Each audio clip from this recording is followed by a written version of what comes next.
নমস্কার বন্ধুরা, আমার নতুন এক ভিডিওতে আপনাদের সবাইকে স্বাগত।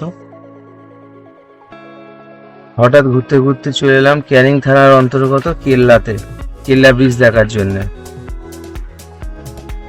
সেখানে এসে একটা বোট ভাড়া করা হলো। এই যে বোটটা ভাড়া করা হলো, এই বোটে করে আমরা মাতলা নদীতে ঘুরতে যাওয়ার জন্য এই বোটটা ভাড়া করা হয়েছে। আর আমরা এখন যে নদীর উপরে আছি এটা হচ্ছে পিয়ালি নদী।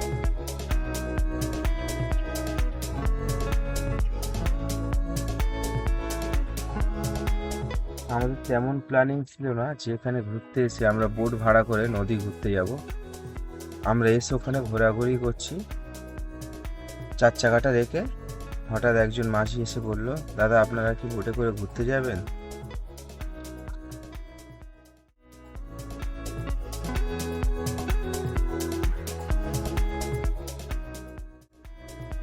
আমরাও ঠিক করে নিলাম, তাহলে আমরাও চলে ঘুরতে যাই বোটে করে নদীর মাঝখানে। মাঝি ভাইয়ের সঙ্গে আমরা কথা বললাম কত কি দিতে হবে, টাকা পয়সা নিয়ে কথা হলো। আমাদের নিয়েছিল 1,500 টাকা যত সম্ভব। দৃশ্যটা দেখুন, কত সুন্দর একটা দৃশ্য। গাছের আর মাথায় সব বকগুলো বসে আছে মাছ ধরার জন্য। এক রকমের বক না, এখানে 2-3 রকমের বক আছে, সঙ্গে পান পৌটি পাখিও আছে।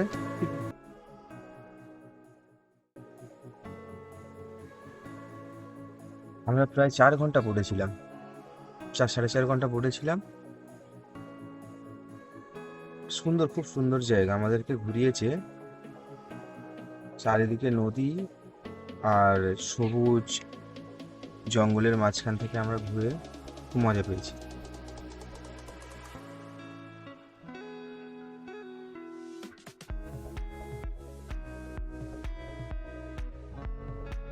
একদিনের পিকনিক করার জন্য আপনারাও আসতে পারেন চাইলে।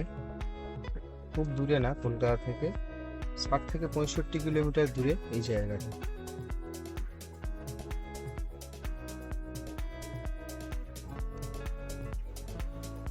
যদি কেউ আসতে চান বেড়াতে, যদি প্রাইভেট গাড়ি নিয়ে বা পার্সোনাল গাড়ি ভাড়া করে আসতে চান, তাহলে আপনারা ম্যাপে মেরে নেবেন পিয়ালি ব্রিজ। শিয়ালদা থেকে ট্রেন পথে আসতে গেলে আপনাদেরকে নামতে হবে ক্যানিং স্টেশন। ওখান থেকে গাড়িতে করে সাতমুখো থেকে আপনারা পার্সোনাল গাড়ি যদি আনেন তাহলে ঠিক আছে, না হলে ওখান থেকে আপনারা গাড়ি বুক করে নিতে পারেন।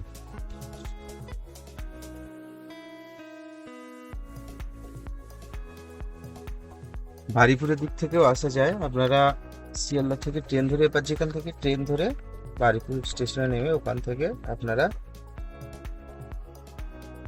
চরণ হয়ে ওই দিক থেকেও যাওয়ার রাস্তা আছে, আপনারা ম্যাপ মেরে নেবেন, সব থেকে সুবিধা হবে।